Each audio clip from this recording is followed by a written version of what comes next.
Corona virus से भी हो गया, क्योंकि कोरोना वायरस जी न्यूज के न्यूज रूम तक भी पहुंच गया। इस वायरस से जी न्यूज के न्यूज रूम में हमारे ही एक साथी भी कोरोना वायरस के शिकार हो गए हैं। इसलिए अब हम अगले कुछ दिनों तक वैकल्पिक व्यवस्था के तहत एक दूसरे स्टूडियो से डीएनए करेंगे, और यह हमारे लिए टेक्नोलॉजी के हिसाब से भी एक बड़ी चुनौती होगा, एक बड़ा चैलेंज होगा। टेक्नोलॉजी भले ही 19-20 हो जाए, टीम के सदस्यों की संख्या भी भले ही कम हो जाए, लेकिन हम आपको यह आश्वस्त करना चाहते हैं कि ना तो हमारा जोश कम होगा और ना ही हमारे जज्बे में कोई कमी आएगी। हम आपसे वादा करते हैं कि आपको आज भी खबरें पहले जैसी ही मिलेंगी। ये सब देखते हुए एक बात तो तय है कि कोरोना वायरस आपके और हमारे जीवन से आसानी से जाने वाला नहीं है, और अब हम सभी को लंबे समय तक इसके साथ जीने की आदत डालनी होगी। विश्व स्वास्थ्य संगठन ने कहा है कि अभी यह वायरस लंबे समय तक इंसानों के बीच रहेगा, और यह भी हो सकता है कि यह वायरस कभी खत्म ही ना हो। इसलिए आज हम आपको बताएंगे कि आप कैसे खुद को इस वायरस के साथ जीने के लिए तैयार कर सकते हैं। हम आज इस वायरस को चिकित्सा विज्ञान, समाज और मनोविज्ञान के नजरिए से समझेंगे। यह विश्लेषण आप ध्यान से देखिएगा, क्योंकि यह सिर्फ विश्लेषण नहीं बल्कि आपके भविष्य की जीती जागती तस्वीर भी होगी। और आखिर में हम जी न्यूज को मिल रही धमकियों के बारे में आपको बताएंगे। जब हमने जम्मू से जमीन जिहाद की खबर दिखाई तो हमने कल्पना भी नहीं की थी कि यह मामला केरल तक पहुंच जाएगा और केरल में हमारे खिलाफ एफआईआर दर्ज होगी, और फिर केरल से पाकिस्तान पहुंच जाएगा, अफगानिस्तान तक पहुंच जाएगा, और हमें हर रोज भारत के नए नए दुश्मनों से ऐसे लड़ना पड़ेगा। तो सोचिए, यह सिलसिला जम्मू से शुरू हुआ, हमने खबर की जम्मू से, एफआईआर हुई केरला में, और धमकियां आ रही हैं पाकिस्तान से, और अब ये धमकियां भी किसी वायरस की तरह तेजी से फैल रही हैं। पूरे हफ्ते, हर रोज, हर मिनट पाकिस्तान से फोन आए, और हर फोन में एक नई धमकी होती थी। इन सब धमकियों में एक चीज कॉमन है, और वो ये कि ये सब लोग देश के टुकड़े टुकड़े करना चाहते हैं। इसलिए आज इन धमकियों की तह तक जाना भी बहुत आवश्यक है। और ये जो टुकड़े टुकड़े गैंग है जो भारत में फैला है, पाकिस्तान में फैला है और बाहर दूसरे देशों में भी फैला है, इसके सदस्यों से आपका परिचय कराना भी बहुत जरूरी है, क्योंकि इनकी एक टीम हमारे देश में भी खेल रही है। सबसे पहले आज की तमाम बड़ी खबरें नॉनस्टॉप न्यूज में। उत्तर प्रदेश के औरैया में सड़क हादसे में 25 मजदूरों की मौत हो गई है। हादसे में करीब 20 मजदूर घायल हो गए, जिन्हें अस्पताल में भर्ती कराया गया है। घटना रात करीब 3:30 बजे नेशनल हाईवे 19 पर हुई। मजदूरों को ले जा रही डीसीएम गाड़ी सड़क के किनारे खड़ी थी, तभी पीछे से आ रहे एक ट्रक ने डीसीएम में टक्कर मार दी। घटना के वक्त ज्यादातर मजदूर सो रहे थे। चश्मदीद के मुताबिक 10 से 12 लोगों की मौके पर मौत हो गई है। ये मजदूर पश्चिम बंगाल, झारखंड और पूर्वी उत्तर प्रदेश के थे। घटना के बाद फतेहपुर सीकरी और कोसी कला के थानों के एसएचओ को निलंबित किया गया है। सीएम योगी आदित्यनाथ के आदेश पर ट्रक मालिकों और ड्राइवरों के खिलाफ हत्या का केस दर्ज किया गया है। ज्यादा जो कैजुअलिटी की बात आई है, तो जो टाला में लोग थे जैसे, उन्हीं में से जैसे 24 लोग की भी सूचना है। जैसा मध्य प्रदेश के सागर में भी मजदूरों को ले जा रहे ट्रक के पलटने से 6 लोगों की मौत हो गई। हादसा बंडा इलाके के सिमरा पुल के पास हुआ। ट्रक महाराष्ट्र से यूपी के सिद्धार्थनगर जा रहा था। इसके अलावा सागर में ही महाराष्ट्र से उत्तर प्रदेश जा रहे मजदूरों से भरी पिकअप गाड़ी पलट गई। हादसे में 24 मजदूर घायल हो गए। उत्तर प्रदेश के संभल में भी बस पलटने से 13 कश्मीरी मजदूर घायल हो गए हैं। उत्तर प्रदेश के औरैया में 25 मजदूरों की मौत के बाद मुख्यमंत्री योगी आदित्यनाथ ने सभी जिलों के डीएम को मजदूरों की सुरक्षा और उनके खाने पीने के इंतजाम करने के निर्देश दिए हैं। यूपी के सभी डीएम को यह भी सुनिश्चित करना है कि जिले में कोई भी मजदूर पैदल न चले।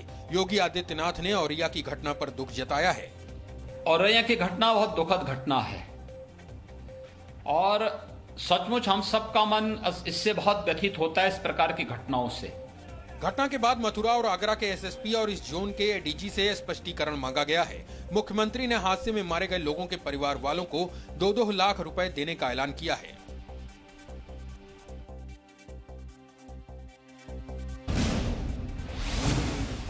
कोरोना के संकट काल से निपटने के लिए केंद्र सरकार ने आज 8 सेक्टर में सुधार का बड़ा ऐलान किया। इन 8 सेक्टरों में अब निजी कंपनियों की भागीदारी बढ़ेगी। 50 कोल ब्लॉक और 500 माइनिंग ब्लॉक निजी क्षेत्र को दिए जाएंगे। रक्षा उत्पादन में आत्मनिर्भर बनने के लिए एफडीआई की सीमा बढ़ाई जाएगी। एफडीआई की सीमा 49% से बढ़ाकर 74% की जाएगी। सोशल इंफ्रास्ट्रक्चर को मजबूत करने के लिए 8100 करोड़ रुपए खर्च किए जाएंगे। देश के 6 एयरपोर्ट्स की पब्लिक प्राइवेट पार्टनरशिप मॉडल के तहत नीलामी होगी। स्पेस सेक्टर को भी निजी क्षेत्र के लिए खोल दिया है, यानी प्राइवेट कंपनियां भी सैटेलाइट बनाने के साथ साथ लॉन्चिंग कर सकेंगी। केंद्र शासित प्रदेशों में बिजली कंपनियों का निजीकरण किया जाएगा। 8 नए क्षेत्रों को लेकर आप सबके सामने आए हैं। ये भी कहा कि आत्मनिर्भर भारत को कड़ी प्रतिस्पर्धा के लिए तैयार रहना होगा, हर चैलेंज के लिए, चुनौती के लिए तैयार रहना होगा, और जहां जहां नीतिगत बदलाव चाहिए वहां वहां नीतिगत बदलाव लाने के लिए भी हम लोग तैयार हैं। प्रधानमंत्री मोदी ने मंगलवार को कोरोना से लड़ाई के लिए 20 लाख करोड़ के राहत पैकेज का ऐलान किया था, जिसके बाद वित्त मंत्री पिछले 4 दिनों से अलग अलग सेक्टरों के लिए राहत पैकेज की घोषणा कर रही हैं। गृह मंत्री अमित शाह ने आत्मनिर्भर अभियान की चौथी किश्त के लिए प्रधानमंत्री नरेंद्र मोदी की तारीफ की है। गृह मंत्री अमित शाह ने ट्वीट किया है, सोशल इंफ्रास्ट्रक्चर के लिए 8100 रुपए के प्रावधान और स्पेस सेक्टर में निजी भागीदारी को प्रोत्साहित करने के लिए मैं प्रधानमंत्री नरेंद्र मोदी जी की सराहना करता हूं। अमित शाह ने कहा कि प्रधानमंत्री नरेंद्र मोदी की सर्वोच्च प्राथमिकता मजबूत, सुरक्षित और सशक्त भारत बनाने की है। रक्षा उत्पादन के क्षेत्र में एफडीआई की सीमा 49% से बढ़ाकर 74% करने के फैसले की रक्षा विशेषज्ञों ने तारीफ की है। रक्षा क्षेत्र में एफडीआई बढ़ाने, कोयला और मिनरल सेक्टर को निजी क्षेत्र के लिए खोलने का लेफ्ट ने विरोध किया है। सीताराम येचुरी ने आरोप लगाया है कि रक्षा क्षेत्र में विदेशी निवेश बढ़ाने से देश की सुरक्षा को खतरा होगा। यानी किसी से पूछताछ नहीं, ये बिना सलाह मशवरा के ये कोविड महामारी के परिस्थिति को, इस त्रासदी को इस्तेमाल करके अपनी पूंजी बढ़ाने के लिए और अपनी स्वार्थ के लिए इस तरीके की काम जो कर रहे हैं, ये सबसे हानिकारक बात है। देश में कोरोना संक्रमितों की संख्या 85,000 के पार हो गई है। अब तक 85,940 लोग कोरोना वायरस से संक्रमित हो चुके हैं। कोरोना से अब तक 2,752 लोगों की मौत हो चुकी है, जबकि 30,153 मरीज इलाज से ठीक हो चुके हैं। मुंबई के सबसे बड़े हॉट स्पॉट धारावी में कोरोना के 53 नए केस सामने आए। अब धारावी में कोरोना पॉजिटिव मरीजों की कुल संख्या 1,198 हो गई है। महाराष्ट्र में कोरोना के सबसे अधिक संक्रमित मरीज हैं। महाराष्ट्र में अब तक कुल 29,100 लोग कोरोना से संक्रमित हो चुके हैं और 1,068 लोगों की कोरोना से मौत हो चुकी है। गुजरात में कोरोना के कुल 9,931 मामले सामने आ चुके हैं। यहाँ अब तक कोरोना से 606 लोगों की मौत हो चुकी है। दिल्ली में कोरोना संक्रमितों की संख्या 9,000 के करीब पहुंच गई है। दिल्ली में 24 घंटे में 438 नए मामले सामने आए हैं। दिल्ली के सिविल लाइंस थाने के 2 सब इंस्पेक्टर कोरोना पॉजिटिव पाए गए। दिल्ली में अब तक 180 पुलिसकर्मी कोरोना से संक्रमित हुए हैं। बिहार में कोरोना के 29 नए मामले सामने आए। तमिलनाडु में 24 घंटे में कोरोना के 477 नए केस मिले हैं। जम्मू कश्मीर के कुलगाम में आतंकी हमला हुआ है। इस हमले में जम्मू कश्मीर पुलिस का एक जवान शहीद हो गया। आतंकियों ने कुलगाम के यारीपोरा इलाके में पुलिस और सीआरपीएफ के चेक पोस्ट पर फायरिंग की थी। उधर पुलवामा में 55 राष्ट्रीय राइफल्स, जम्मू कश्मीर पुलिस और सीआरपीएफ के ज्वाइंट ऑपरेशन में सुरक्षा बलों को बड़ी कामयाबी मिली। पुलवामा के चकूरा गांव में भारी मात्रा में हिजबुल मुजाहिदीन के हथियार, गोला और बारूद मिले हैं। इनमें एक SLR, 2 पिस्टल, IED और डेटोनेटर शामिल हैं। इससे पहले बडगाम में सुरक्षा बलों ने लश्कर के 5 ओवरग्राउंड वर्कर्स को पकड़ने में कामयाबी हासिल की। इनमें जहूर वानी लश्कर आतंकवादी यूसुफ क्वांत्रो का करीबी है और उससे हुई पूछताछ के आधार पर लश्कर के सीक्रेट बंकर का भी पता चला है। ये सप्ताह हमारे लिए बहुत ही चुनौतीपूर्ण रहा। पहले जमीन जिहाद की खबर दिखाने के बाद हमारे खिलाफ केरल में FIR दर्ज हुई, वो भी नॉन बेलेबल धाराओं के तहत। फिर हमें पाकिस्तान से लगातार धमकियां आने लगी और सप्ताह खत्म होते होते आज हमारा सामना कोरोना वायरस से हो गया, क्योंकि कोरोना वायरस जी न्यूज के न्यूज रूम तक अब पहुंच गया है। जी न्यूज में हमारा एक साथी कोरोना वायरस पॉजिटिव पाया गया है और इसलिए हमें आज का जो DNA है ये एक नए और बहुत ही छोटे स्टूडियो से करना पड़ रहा है, जैसा कि हमने आपको बताया। जी न्यूज देश का पहला प्राइवेट न्यूज चैनल है और जी न्यूज की टीम देश की सबसे पुरानी और सबसे अनुभवी न्यूज टीम है। इस दौरान हमने लगातार, चाहे सर्दी हो, गर्मी हो, बरसात हो, सुख हो, दुख हो, हर परिस्थिति में हम आपको 24 घंटे साल के हर दिन खबरें दिखाते हैं, कभी भी रुकते नहीं। हम होली पर दफ्तर आते हैं, दिवाली पर दफ्तर आते हैं, कभी टीम में हमारी टीम के सदस्यों के किसी के बच्चे की तबीयत खराब होती है, कभी परिवार के किसी सदस्य की तबीयत खराब होती है, तो कभी हमारा खुद का शरीर बीमार और थका हुआ भी महसूस करता है। लेकिन इन सब के बावजूद जी न्यूज पर खबरों का यह सिलसिला साल में 1 मिनट या 1 सेकंड के लिए भी आज तक रुका नहीं। कोई त्योहार हो, शादी की सालगिरह हो, किसी का जन्मदिन हो, हमारे लिए आप, हमारे दर्शक सबसे ऊपर रहते हैं और हम अपने न्यूज रूम में हर कीमत पर पहुंचना चाहते हैं ताकि आप तक लेटेस्ट खबरें पहुंचा सकें। यह बहुत मुश्किल काम होता है। अब कोरोना वायरस का संकट आया है। हमारे परिवार भी ये चाहते हैं कि हम घर पर रहें। उन्हें हमारे स्वास्थ्य को लेकर हमेशा चिंता रहती है। हमें उनके स्वास्थ्य को लेकर लगातार फिक्र होती है जब हम बाहर होते हैं, अपने काम पर होते हैं। लेकिन इस संकट के दौरान भी हमारी पहली प्राथमिकता आप हैं और इसलिए खतरे के बावजूद हम हर रोज अपने काम पर आते हैं। हमारी जितनी भी टीम है, हजारों लोगों की हमारी टीम है, उनमें सब लोग ये जानते हैं कि रोज काम पर आने का मतलब यह है कि एक ना एक दिन उन्हें भी कोरोना वायरस का संक्रमण हो सकता है और यह तय है कि होगा भी। लेकिन इसके बावजूद भी सब लोग काम पर आ रहे हैं। कर्तव्य अपने साथ चुनौतियां लेकर आता है और अपना कर्तव्य निभाते निभाते जी न्यूज के न्यूज रूम का एक एक सदस्य भी कोरोना वायरस का अगर शिकार हो भी गया तो भी वो लगातार काम करता रहेगा। और इसी वजह से आज हम एक नए और छोटे स्टूडियो में शिफ्ट करके आपके लिए डीएनए कर रहे हैं, क्योंकि कोरोना वायरस तो हमारे न्यूज रूम में आ गया, लेकिन जी न्यूज तब भी रुकेगा नहीं। और जैसे हम वर्षों से आपको लगातार खबरें देते आ रहे हैं, अब भी वैसे ही देंगे। और हम आपसे ये वादा करते हैं कि आपको आज भी खबरें पहले जैसी ही मिलेंगी। यहां से डीएनए करना हमारे लिए टेक्नोलॉजी के हिसाब से भी एक बहुत बड़ी चुनौती है, लेकिन इस चुनौती के बावजूद हम आज आपको ये आश्वस्त करना चाहते हैं कि ये सब कुछ जो हमारे बीच में हुआ है, इसे हम एक बहुत बड़ी दुर्घटना मानते हैं। ये कोई छोटी मोटी बात नहीं है कि आपके बीच में हर रोज आपसे मिलने वाले आपकी टीम के किसी सदस्य को कोरोना वायरस पॉजिटिव पाया जाए। लेकिन हम आपसे कहना चाहते हैं कि हमारे जोश में, हमारे जज्बे में कोई कमी नहीं आएगी। जी न्यूज के न्यूज रूम में आए इस संक्रमण के मामले को लेकर हम बहुत गंभीर हैं। जी न्यूज का मैनेजमेंट बहुत गंभीर है और हम इससे जुड़ी तमाम सावधानियां बरत रहे हैं। सबसे बड़ी बात यह है कि यह ऐसी चीज है जिसे शायद बहुत सारी कंपनियां या हमारी जगह कोई और होता तो शायद छुपाने की कोशिश करते, लेकिन हम बहुत ईमानदारी से आपके साथ और दुनिया के साथ ये जानकारी शेयर कर रहे हैं। हमारे लिए हमारे हर साथी की जान बहुमूल्य है, बहुत कीमती है, और इसलिए हम इस मामले में भी कोई भी रिस्क लेना नहीं चाहते। संक्रमण के इस मामले की वजह से ही हम आज का डीएनए यहां से कर रहे हैं, क्योंकि जी न्यूज का हेडक्वार्टर अब सील हो गया है और अगले 48 घंटों तक जी न्यूज में, हमारे न्यूज रूम में और बाकी के दफ्तर में सैनिटाइजेशन का काम किया जाएगा। उसके बाद ही हमारा स्टाफ उस बिल्डिंग में लौट पाएगा। इस दौरान हम तमाम सरकारी अथॉरिटीज को पूरा सहयोग दे रहे हैं, प्रोटोकॉल का पालन कर रहे हैं और हमारा मानना है कि कोरोना के संक्रमण के मामले में बरती गई ईमानदारी और इसके बारे में दी गई सूचना ही सबसे बड़ा बचाव है और हम ये काम कर रहे हैं।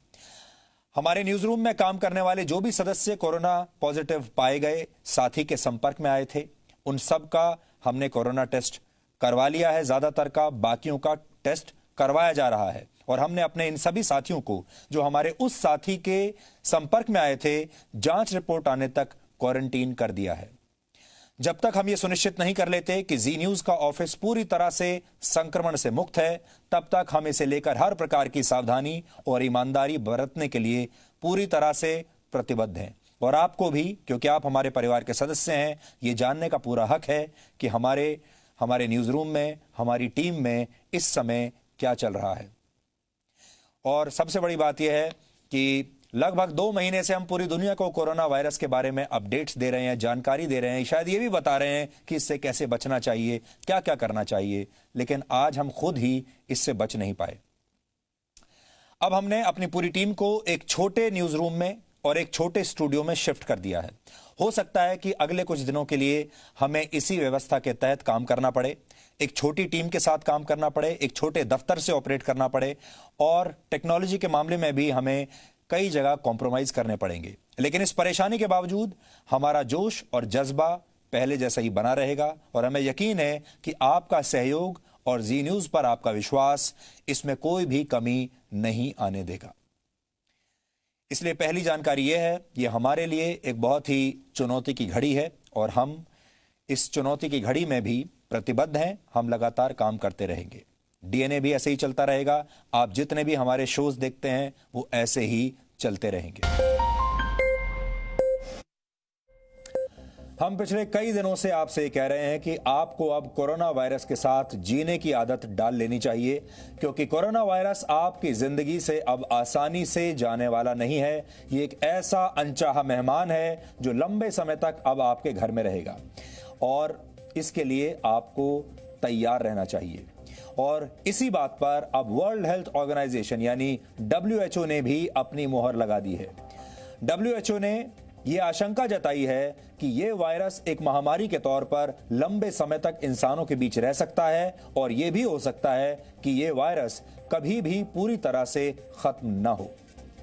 वर्ल्ड हेल्थ ऑर्गेनाइजेशन ने इसकी तुलना HIV से करते हुए कहा है कि HIV की तरह इंसानों को इस वायरस के साथ भी जीने की आदत डालनी होगी। अब लोगों को कई तरह की सावधानियां बरतनी होंगी और इस वायरस की वैक्सीन मिल जाने के बाद भी आगे का रास्ता इतना आसान नहीं होगा, क्योंकि सब लोगों तक इस वैक्सीन को पहुंचाना भी बहुत मुश्किल काम होगा। अब सवाल यह है कि फिर क्या किया जाए। अगर कोरोना वायरस लंबे समय तक हमारे साथ रहने वाला है तो हम इसके लिए खुद को कैसे तैयार कर सकते हैं, क्योंकि आप में से बहुत सारे लोगों ने ये सोचा होगा अभी तक कि ये लॉकडाउन महीने 2 महीने का होगा, बहुत ज्यादा हुआ तो 3 महीने का हो जाएगा, उसके बाद ये कोरोना वायरस चला जाएगा और आपकी जिंदगी पहले जैसी हो जाएगी। लेकिन अब मानसिक तौर पर अपने आप को ये तैयार कर लीजिए, आपका जीवन पहले जैसा नहीं होगा।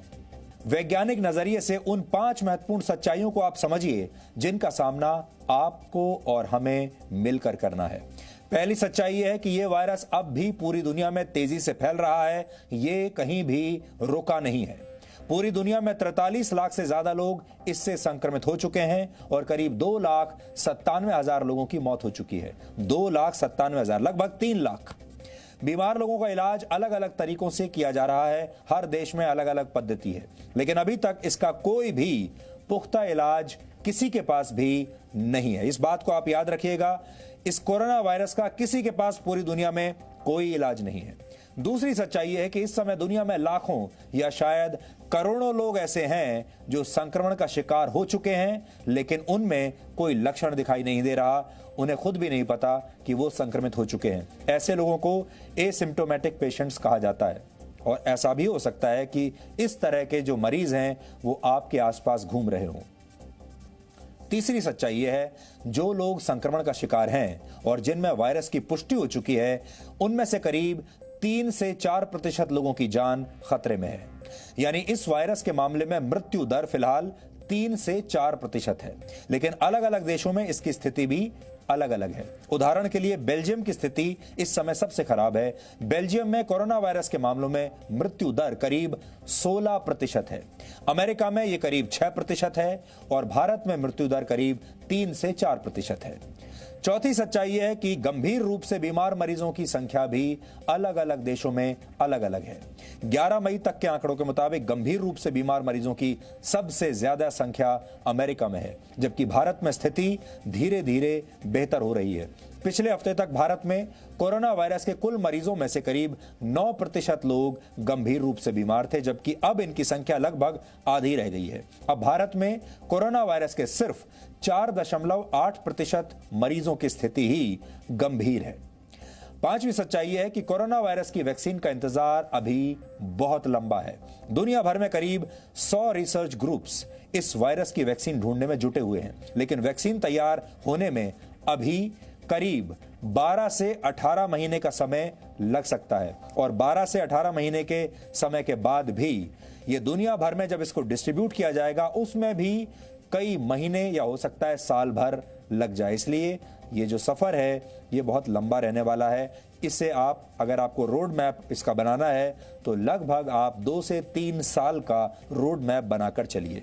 आपको अगर वैक्सीन मिल भी गई तो भी आप तक राहत पहुंचने में, आपके जीवन में वापस नॉर्मलसी आने में 2 से 3 साल लग जाएंगे।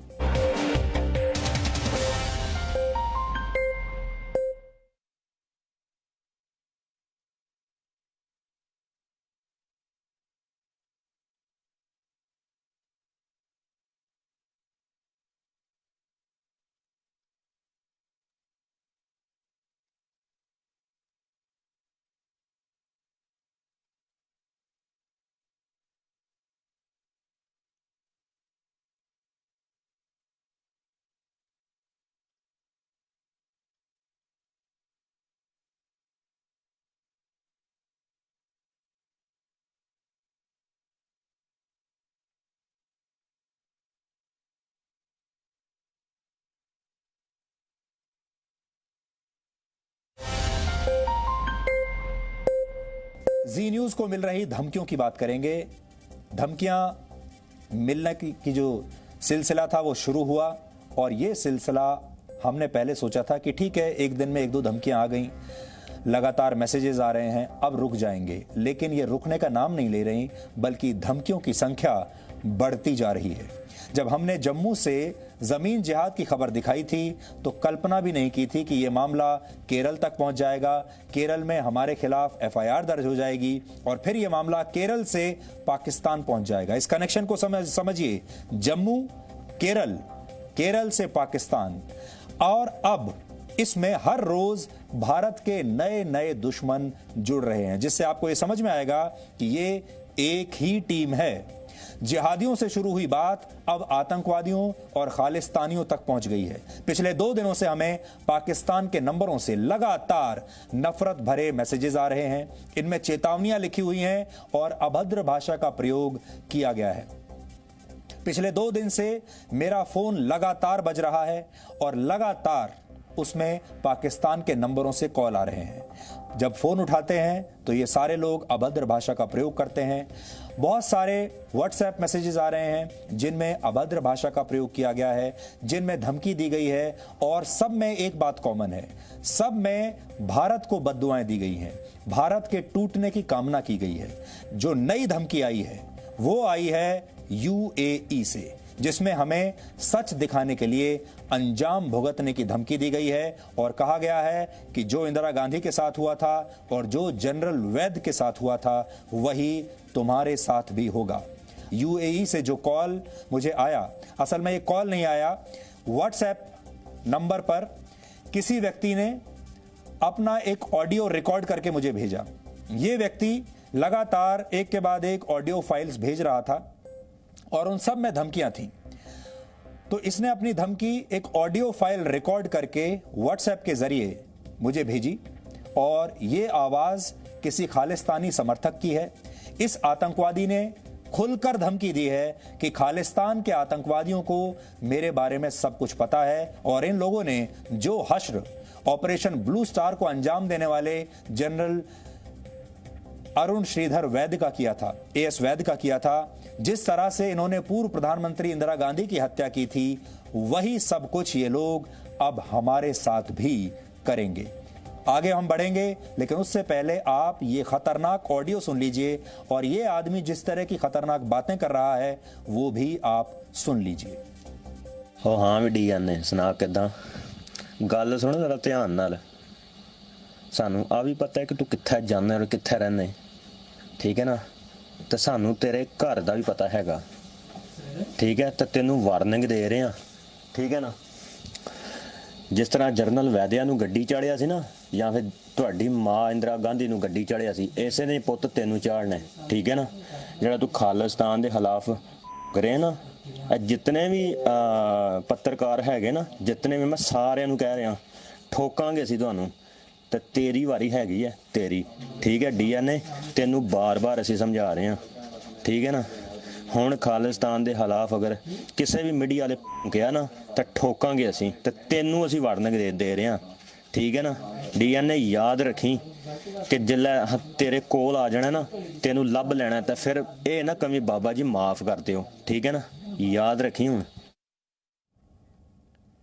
तो आपने ये धमकी सुन ली। ऐसा लगता है कि ये सारे लोग डीएनए बहुत ध्यान से देखते हैं, इसीलिए बार बार डीएनए का नाम ले रहे थे।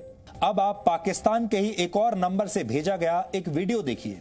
ये वीडियो एक आतंकवादी ने शूट किया है, उसके हाथ में बंदूक भी है, जिसे देखकर लगता है कि यह आतंकवादी या तो पाकिस्तान में मौजूद है, हो सकता है पाकिस्तान ऑक्यूपाइड कश्मीर में हो, या फिर ये हमारे ही कश्मीर के किसी इलाके से इसने अपना वीडियो शूट किया है। यह आतंकवादी भी ऐसे ही तरह तरह की धमकियां दे रहा है और कह रहा है कि जो कुछ फोन नंबर्स को एक्सपोज करके जो हमने एक्सपोज किए हैं, जो आपको याद होगा हम लगातार आपको नंबर भी बता रहे थे किस किस नंबर से ये धमकियां आ रही हैं, तो ये कह रहा है कि ये नंबर एक्सपोज करके आपने ठीक नहीं किया। इस आतंकवादी का दावा है कि ये इस समय कश्मीर में मौजूद है, ये ऐसा दावा कर रहा है।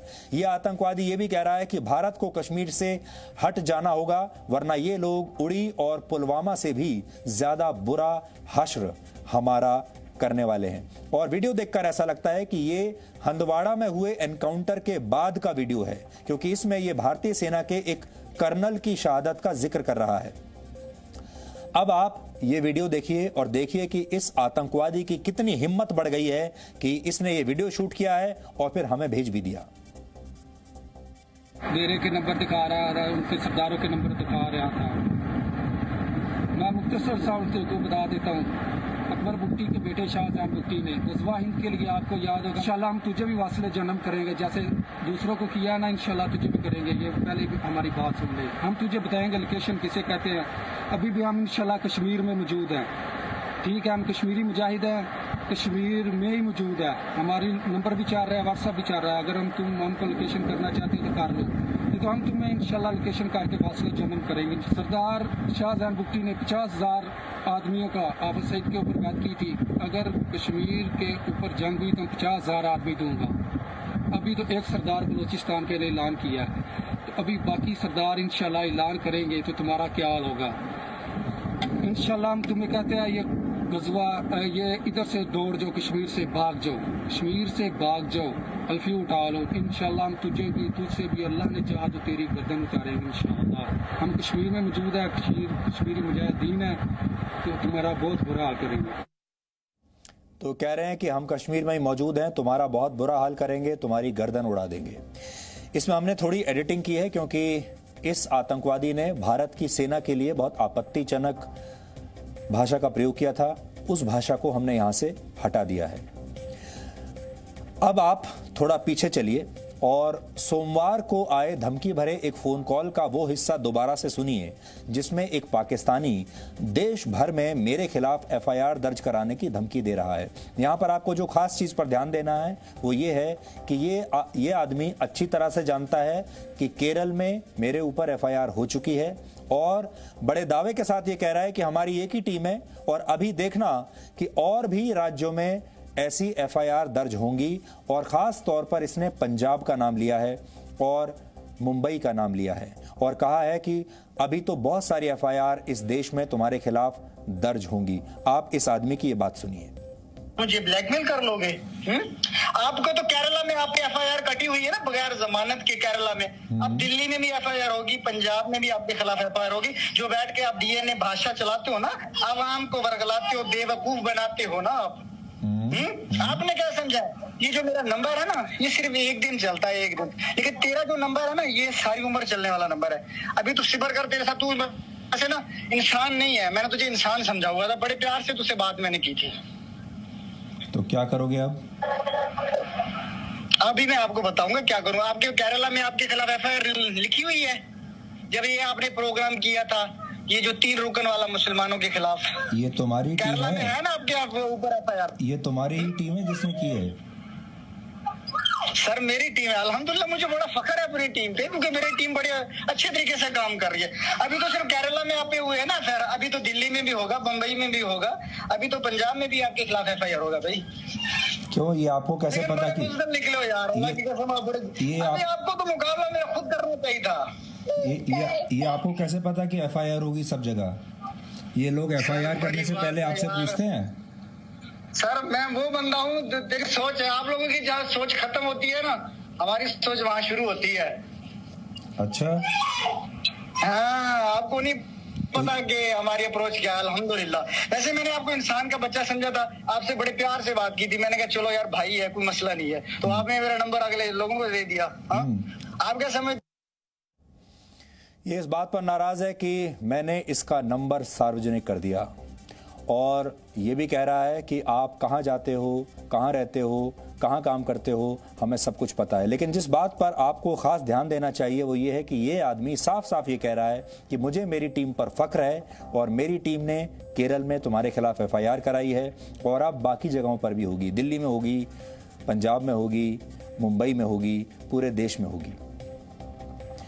ये क्लिप आपको सुनाने का मेरा मकसद सिर्फ ये है कि इस नेक्सस को समझिए, इस गठबंधन को समझने की कोशिश कीजिए। ये एक बहुत बड़ा नेक्सस है। शायद भारत के लोग अभी इस बात को इतनी गंभीरता से नहीं ले रहे। ये बहुत बड़ा गठबंधन है, कई देशों में फैला हुआ है, और सबसे बड़ी बात यह है, ये गठबंधन ये चाहता है कि इस देश में जितनी भी ऐसी आवाज़ें हैं जो इनके खिलाफ खुलकर बोलती हैं, उन सब आवाज़ों को शांत कर देना है, या तो उन्हें इतना डरा देना है कि वो खुद से चुप हो जाएं, और अगर वो चुप नहीं हुई तो फिर उन्हें कुछ ऐसा किया जाए कि वो हमेशा के लिए आवाज़ें शांत हो जाएं।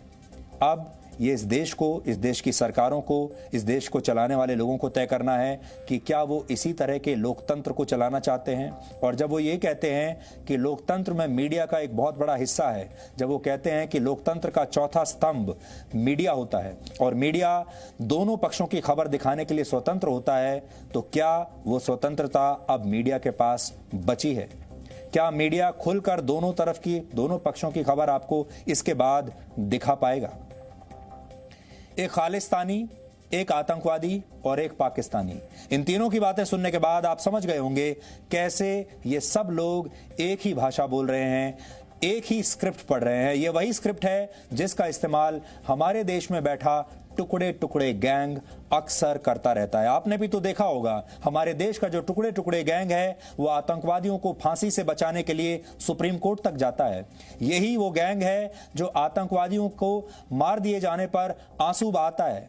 ये वो गैंग है जिसके सदस्य मीडिया में भी मौजूद हैं, जिन्हें हम डिजाइनर पत्रकार कहते हैं, जो आतंकवादियों को आतंकवादी नहीं बल्कि मिलिटेंट्स कहते हैं, लीडर कहते हैं, गणित पढ़ाने वाला अध्यापक कहते हैं, एक स्कूल हेडमास्टर का मासूम बेटा कहकर बुलाते हैं। कहते हैं कि इन लोगों के आंखों में भी बड़े बड़े सपने थे। कोई गणित पढ़ाना चाहता था, कोई पेंटर बनना चाहता था, कोई क्रिकेटर बनना चाहता था, कोई एक्टर बनना चाहता था।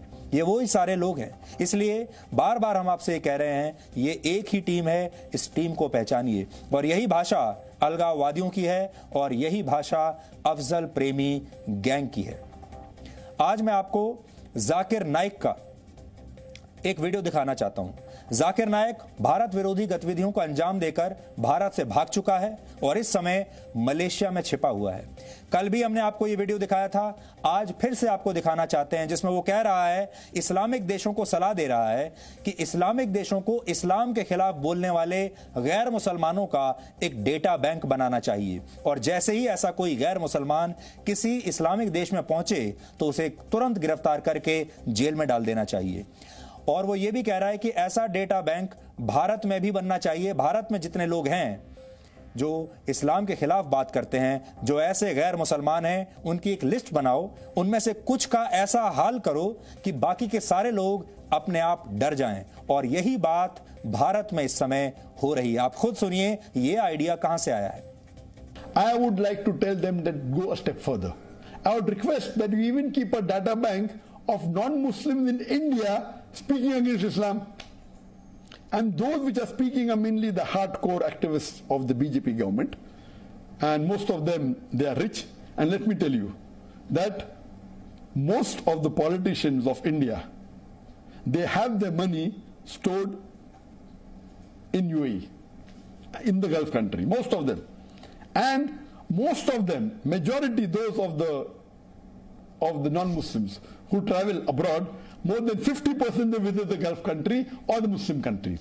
I would suggest to that Kuwait lawyer that even collect the data of all the negative remarks and abusive of all the non-Muslims in India and keep a data bank and store it into the computer.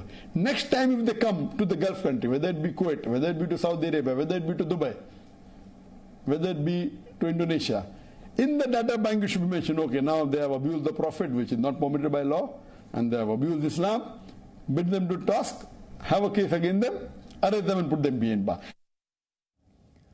तो आपने सुन लिया ये क्या कह रहा है। ये idea असल में इसी आदमी का है। इस्लामिक देशों ने, इस्लामिक राष्ट्रों ने इसके इस आइडिया को माना या नहीं ये तो हम नहीं कह सकते, कुछ ने शायद मान भी लिया है, वो भी हम आपको आगे खबर दिखाएंगे। लेकिन भारत में जो कुछ राज्य सरकारें हैं उन्होंने इस आइडिया को तुरंत मान लिया और इसी आइडिया के आधार पर केरल में ये एफआईआर दर्ज करा ली गई। अब इस देश को तैयार हो जाना चाहिए, मीडिया में जो बाकी लोग हैं जो सच बोलने के आदी हैं उन्हें भी तैयार हो जाना चाहिए। अब ये डेटा बैंक बन रहा है या बन चुका होगा और इस लिस्ट में किस किस के नाम होंगे ये भी आपने अंदाजा लगा लिया होगा। जिस जाकिर नायक पर देशद्रोह का आरोप है, जिसने देश में बैठकर देश के साथ गद्दारी की, वो जाकिर नायक इस्लाम के खिलाफ बोलने वालों को जेल में देखना चाहता है। भारत में जो लोग जी न्यूज और मेरे खिलाफ देश भर में एफआईआर दर्ज कराना चाहते हैं वो भी जाकिर नायक के इसी मॉडल पर काम कर रहे हैं। इन लोगों के निशाने पर वो गैर मुस्लिम हैं जो जिहाद के खिलाफ बोलने की हिम्मत रखते हैं, जो इस्लाम की उस गलत परिभाषा पर सवाल उठाते हैं जिसके दम पर नफरत फैलाई जा रही है। ये सारे लोग नहीं चाहते कि कोई भी सच बोलने का साहस अब इस देश में, जिसे आप लोकतांत्रिक देश कहते हैं, यहां कोई दिखा पाए। हमें मिल रही धमकियों का ये सिलसिला इसी का इशारा है, लेकिन हम इन धमकियों से डरेंगे नहीं। इसी तरह बिना झुके, बिना डरे आपको वो सच दिखाते रहेंगे जिसे जानना इस देश के भविष्य के लिए बहुत जरूरी है और ये सच जानना आपका अधिकार भी है और ये सच आपको जरूर मिलेगा। कल्पना कीजिए कि आपका पर्सनल फोन नंबर, आपके घर का पता, आपके परिवार में कौन कौन है उनकी सारी डिटेल्स, आपके ऑफिस का पता सार्वजनिक कर दिया जाए। खास तौर पर ऐसे लोगों के बीच इसे सार्वजनिक कर दिया जाए जो आपके दुश्मन हो, तो फिर आपके साथ क्या होगा। और वो सारे लोग जिनकी संख्या लाखों में हो, वो सब लगातार आपको फोन करने लगे। जी न्यूज पर जमीन जिहाद की खबर दिखाने के बाद अब मुझे लगातार हर रोज ऐसी ही धमकियां मिल रही हैं। पहले धमकियां पाकिस्तान से आई, फिर इसमें खालिस्तानी आतंकवादी शामिल हो गए और यूएई के नंबरों से फोन आने लगे और अब ये धमकियां भी किसी वायरस की तरह तेजी से फैल रही हैं। आज एक धमकी और आई है और कॉल करने वाले ने धमकी दी कि अब मेरा नंबर पाकिस्तान से लेकर अफगानिस्तान तक सब जिहादियों तक पहुंच गया है और अगर मैंने इन लोगों की बात नहीं मानी तो फिर ये मोबाइल नंबर अब और भी बड़ी संख्या में लोगों तक पहुंच जाएगा। आज का जो जमाना है ये प्राइवेसी का जमाना है। आप सोचिए हमारे देश में कितनी बहस चलती है। हम आधार कार्ड के लिए भी अपनी पर्सनल डिटेल्स देना नहीं चाहते। लगातार सुप्रीम कोर्ट तक ये बात चलती है कि प्राइवेसी को लेकर किसी का पर्सनल डेटा आप ले नहीं सकते, आधार कार्ड के लिए भी नहीं ले सकते। कोई भी अपना पर्सनल डिटेल्स अब देना नहीं चाहता, लेकिन हमारी सारी पर्सनल डिटेल्स अब बाहर आ चुकी हैं, लोगों के बीच में बट चुकी हैं। पहले आप ये ऑडियो सुनिए जो पाकिस्तान से आया है और फिर आगे की कहानी बताते हैं। मुझे लगता है आपको ये नंबर चेंज करना पड़ेगा जी, नहीं तो पाकिस्तानी आपको चेंज कर देंगे। अब जिस दिन तो पाकिस्तानियों के हत्थे चढ़ गया ना, ये तुझे माँ ना याद करा देना तो नाम बदल कर रख देना। चौधरी साहब, जिस तरह अभिनंदन की उतारी थी ना पाकिस्तान आर्मी ने, इसी तरह तेरी किसी दिन उतार देनी है। तेरा ये नंबर अफगानिस्तान तक पहुंच गया है चौधरी साहब, तो अब तो तुझे नंबर चेंज करना पड़ेगा। एक रियाज नाइको को मार के ना आप जश्न ना मनाएं और ये ना बोलें कि पाकिस्तान आपको माफ़ कर देगा। हम दुश्मन थे, दुश्मन हैं और दुश्मन रहेंगे। आपने एक रियाज नाइको को मारा है ना, तो इधर तो हज़ारों नाइको बैठे हैं साहेब। अगर माँ का दूध पिया है ना तेरी आर्मी ने, तो पीओके में आके दिखाओ। अभिनंदन आया था ना, उसकी थी हमने। कसम खुदा की अगर तेरी आर्मी ने पीओके के करीब भी आई ना, ये तेरी आर्मी उतारी तो हमें पाकिस्तानी ना कहना। और साहब तो पाकिस्तानियों को जानता नहीं है। जिस दिन तो पाकिस्तानियों के हत्थे चढ़ गया ना, उस दिन तेरे को तेरी नानी याद आ जानी है। अरे साहब ये में जिस तरह कश्मीर पे जुल्म कर रही है ना, इसका बदला भी तो लेना है हमने। ये जो चाय वाला इंडिया पे जुल्म कर रहा है ना चौधरी साहब, इसका हिसाब किताब भी तो देना है आपने। आप लोग सोचते होंगे कि पाकिस्तान कुछ नहीं कर रहा। आपने एक रियाज नाइको को मारा और आपके कितने शहीद हुए ये बताएं मुझे। तो पाकिस्तानियों को जानता नहीं है चौधरी साहब। तो इस तरह के कॉल्स लगातार आ रहे हैं। अब बात सिर्फ जान के खतरे की नहीं है, ये प्राइवेसी का भी एक बहुत बड़ा मामला है। जरा सोचिए, जिस देश में लोग कागज दिखाने से डरते हों, आधार कार्ड बनवाने के लिए अपनी निजी जानकारी देने से इनकार करते हों, वहीं मेरा फोन नंबर और मेरा पता जिहादियों की जेब में पहुंच जाता है। आप अंदाजा लगाइए आतंकवादियों का ये नेटवर्क और उनकी घुसपैठ कितनी मजबूत हो चुकी है। और ये नंबर और ये सारी डिटेल्स हमारे देश से यहीं से गई होंगी, क्योंकि यहाँ बहुत सारे ऐसे लोग हैं जो इन्हीं की टीम में खेलते हैं, इन्हीं की टीम के सदस्य हैं। ये नए जमाने की घुसपैठ है जो बेहद खतरनाक है। बाहर के मुल्कों में बैठे जिहादियों का तंत्र बिना किसी रोक टोक के भारत में घुसपैठ करता है, बॉर्डर पार करके भी घुसपैठ करता है और डिजिटल तरीके से भी घुसपैठ करता है।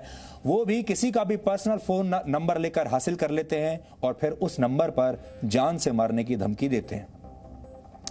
अब हम उस खबर की बात करेंगे जिसकी वजह से हमें ये धमकियां मिल रही हैं, लेकिन ये कवरेज रुकेगी नहीं, ये खबर रुकेगी नहीं। हमारा कसूर इतना भर था कि हमने दुनिया को जमीन जिहाद की सच्चाई दिखाई थी। हमने आपको बताया था कैसे जम्मू कश्मीर में कानून का सहारा लेकर धर्म के आधार पर जनसंख्या को बदलने की कोशिश हो रही है और वहां की सरकारें इसे हमेशा प्रोत्साहन देती रही। कैसे वहां रोशनी एक्ट के तहत सरकारी जमीनों पर अवैध कब्जा करने वालों को ही जमीन का असली मालिक बना दिया गया। आज हम इस खबर के पक्ष में आपको दो और सबूत दिखाना चाहते हैं। पहला सबूत वर्ष 1997 का है। आप अपने टीवी स्क्रीन पर 23 साल पुरानी एक चिट्ठी देख रहे हैं जो जम्मू कश्मीर सरकार की तरफ से लिखी गई है। तब फारूक अब्दुल्ला राज्य के मुख्यमंत्री थे। 3 अप्रैल 1997 को राजस्व विभाग के अंडर सेक्रेटरी ने जम्मू के डीसी यानी डिप्टी कमिश्नर को यह चिट्ठी लिखी। इस चिट्ठी में डीसी से कहा गया कि वो जम्मू में एक मुस्लिम माइग्रेंट कॉलोनी बनाने के लिए 10 दिनों में 40 से 50 कनाल जमीन की पहचान करें, सिर्फ 10 दिनों के अंदर। ध्यान देने वाली बात यह है कि 1990 के दशक में आतंकवाद से प्रभावित होकर कश्मीर से कश्मीरी पंडितों ने बड़ी संख्या में पलायन किया था, लेकिन हम आपको जो चिट्ठी दिखा रहे हैं उसमें जम्मू में मुस्लिम माइग्रेंट्स कॉलोनी बसाने के लिए जमीन की पहचान करने की बात कही गई है। कश्मीरी पंडितों के लिए बात नहीं कही गई, जबकि कश्मीरी पंडितों को बसाने की बात कही जानी चाहिए थी। इस इलाके में ज्यादातर जमीन फॉरेस्ट डिपार्टमेंट की है। बाद में इसी जमीन पर कई जगह अवैध कब्जे करवा दिए गए और यह सब हुआ रोशनी एक्ट के सहारे। रोशनी एक्ट के तहत सरकारी जमीनों पर अवैध कब्जा करने वालों को ही उस जमीन का असली मालिक बना दिया गया था। यह एक बहुत बड़ा जमीन घोटाला था, यानी आप पहले सरकारी जमीन पर कब्जा कीजिए और फिर बाकायदा संवैधानिक तरीके से आपको उस जमीन का मालिक बना दिया जाएगा, जिसमें अवैध कब्जा करने वालों को बेशकीमती सरकारी जमीनें कौड़ियों के भाव बेच दी गई थी। जमीन जिहाद पर हमारे तर्कों के पक्ष में जम्मू कश्मीर के अखबारों में छपा अब यह विज्ञापन देखिए। वर्ष 2015 में छपे अखबार के इस विज्ञापन में लिखा है, सिर्फ मुस्लिम समुदाय के लिए प्लॉट उपलब्ध हैं। एक और विज्ञापन है जिसमें कहा जा रहा है कि 100% मुस्लिम आबादी के बीच प्लॉट उपलब्ध है और कॉलोनी के अंदर मस्जिद भी है। अब आप बड़ी स्क्रीन पर इसको देखिए, हम आपको बड़ी स्क्रीन पर दिखाते हैं ताकि आप इसको ठीक से पढ़ पाएं। हमारे सहयोगी राजू केरनी ने जम्मू के ऐसे ही एक इलाके से एक रिपोर्ट भेजी है जहां सिर्फ एक धर्म विशेष के ही लोगों को प्लॉट बेचने के विज्ञापन दिए जा रहे हैं। ये विज्ञापन अखबारों में छपे हैं, आपके सामने हैं, और फिर भी आप कहते हैं कि यह देश धर्म निरपेक्ष है। देखिए,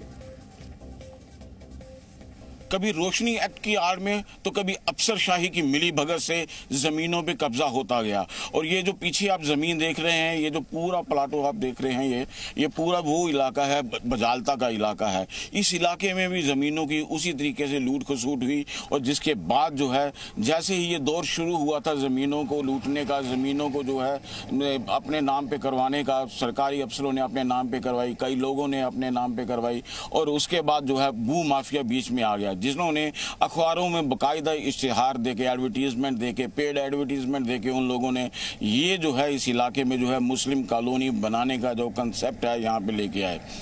अखबारों में इश्तिहार निकले जिसमें ये कहा गया कि सिर्फ मुस्लिम्स को ही ये जगह जो है दी जाएगी। ये बजालता का इलाका है और उसके बाद जो है यहाँ पे जो है डेमोग्राफिक चेंज का, जब हम कहते हैं कि जम्मू में डेमोग्राफिक चेंज हुई है, लैंड जिहाद की बात हुई है, तो फिर क्यों जो है इस तरीके के जो है FIR होते हैं, पाकिस्तान से जिहाद की बात होती है। अगर कोई सरकार जरूरतमंद लोगों को जमीन देती है तो इसमें कोई बुराई नहीं है, यह धर्म के आधार पर नहीं होना चाहिए। लेकिन जब धर्म के आधार पर भेदभाव किया जाता है या कोई षड्यंत्र किया जाता है तो फिर उसका पर्दाफाश करना बहुत जरूरी हो जाता है। और धर्म के आधार पर यह भेदभाव इसलिए किया जाता है क्योंकि ये वोट बैंक की राजनीति होती है। इन सरकारों को, इन नेताओं को पता होता है कि ये किस फॉर्मूले के आधार पर आगे चलकर चुनाव जीत सकते हैं और लंबे समय तक ये सत्ता में रह सकते हैं। आरोप है कि जम्मू कश्मीर में यही हुआ था। वर्ष 1997 में वहां की सरकार ने मुस्लिम कॉलोनी बसाने के लिए जो शुरुआत की वो एक भूमिका थी। वर्ष 2003 में जम्मू कश्मीर में जो रोशनी एक्ट लाया गया वो इसी साजिश का अगला हिस्सा था, इसी साजिश का पार्ट 2 था। मुस्लिम माइग्रेंट जम्मू कश्मीर में एक अपवाद है। जम्मू कश्मीर में माइग्रेशन को केवल एक ही कॉन्टेक्स्ट में समझा जाता है, वो माइग्रेशन थी कश्मीरी हिंदुओं की, जो आतंकवाद और धार्मिक प्रताड़ना के कारण कश्मीर से भगाए गए थे, निकाले गए थे, उनका जेनोसाइड हुआ था। ये जम्मू कश्मीर में मुस्लिम माइग्रेंट स्टेटस दे के जम्मू के अंदर कॉलोनी सेटअप करवाना जम्मू कश्मीर के स्टेट अपरेटस की वो चाल थी जिस चाल के जरिए वो जम्मू की डेमोग्राफी को भी चेंज करना चाहते थे। बठिंडी और सुंजवा में जो कि फॉरेस्ट का एरिया है, वहाँ पे सिर्फ प्योरली मुस्लिम कम्युनिटी बसाई जा रही है। बड़े एक कॉन्स्पिरेसी जम्मू के खिलाफ, आप डोगरों के खिलाफ कह सकते हो, या जहाँ की जो मेजॉरिटी कम्युनिटी है या जम्मू में उनके खिलाफ कह सकते हो। कश्मीर तो बिल्कुल खाली करवा दिया जब से वहाँ पर जब कश्मीरी माइग्रेंट वहाँ पे उनको निकाला गया, वहाँ से उनको मारा गया, बेचारे निकल के वहाँ से 90 से शुरू हुआ वो 1990 से, तो यहाँ पे कई हिंदुस्तान के कई हिस्सों में आके वो बस गए, जम्मू में बस गए, लेकिन वहाँ पर प्योरली मुस्लिम जो कम्युनिटी थी वहाँ पे रह गई। और फिर जहाँ भी आप मुस्लिम माइग्रेंट्स की कॉलोनी से अलग से बसाएंगे तो ये कौन सा सेकुलर इंडिया हुआ।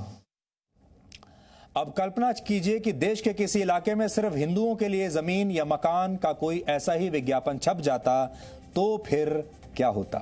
खुद को धर्मनिरपेक्ष कहने वाली सारी ताकतें शोर मचाकर पूरी दुनिया को इकट्ठा कर लेती। लेकिन जम्मू कश्मीर के मामले में ये सेकुलर जमात बिल्कुल खामोश रहती है। ऐसे ही लोगों को जिहाद पर हमारा ये सच हमेशा कड़वा लगता है, ये बातें उन्हें चुभ जाती हैं।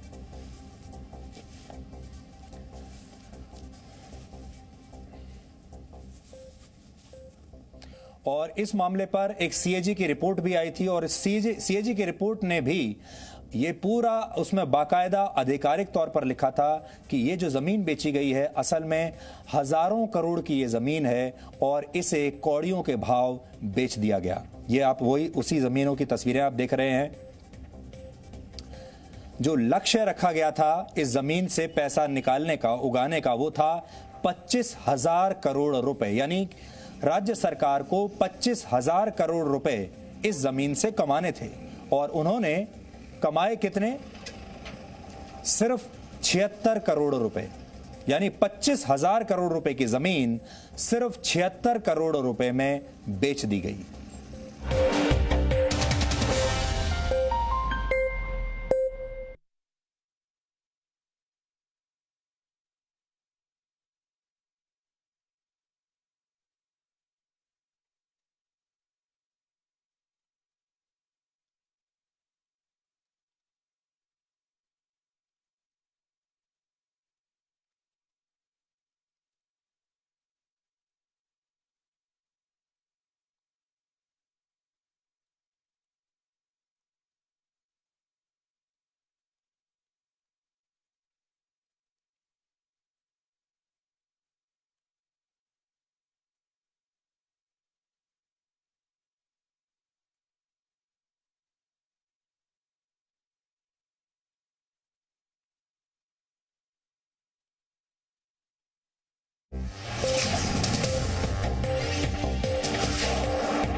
और अब आखिर में देखते हैं कि आज के इतिहास में क्या लिखा है। वर्ष 1929 में आज ही के दिन पहली बार अमेरिका के लॉस एंजलिस शहर में मौजूद हॉलीवुड में एकेडमी अवार्ड्स दिए गए थे। इन्हें आप ऑस्कर अवार्ड्स या ऑस्कर्स के रूप में भी जानते हैं। पहली बार एकेडमी अवार्ड्स का आयोजन लॉस एंजलिस के एक होटल में किया गया था, जिसमें 270 लोग शामिल हुए थे। और खास बात यह है कि यह समारोह सिर्फ 15 मिनट का था, जिसमें सिर्फ 12 लोगों को ही सम्मानित किया गया था। इस समारोह में बेस्ट एक्टर कैटेगरी में जर्मन एक्टर एमिल जेनिंग्स को फिल्म द लास्ट कमांड और the way of all flash में सर्वश्रेष्ठ अभिनय के लिए पहला ऑस्कर अवार्ड दिया गया था। वर्ष 1933 में आज ही के दिन मशहूर कथाकार और उपन्यासकार गुलशेर खां शानी का जन्म मध्य प्रदेश के जगदलपुर में हुआ था। वो साक्षात्कार, समकालीन भारतीय साहित्य और कहानी जैसी साहित्यिक पत्रिकाओं के संपादक भी रहे।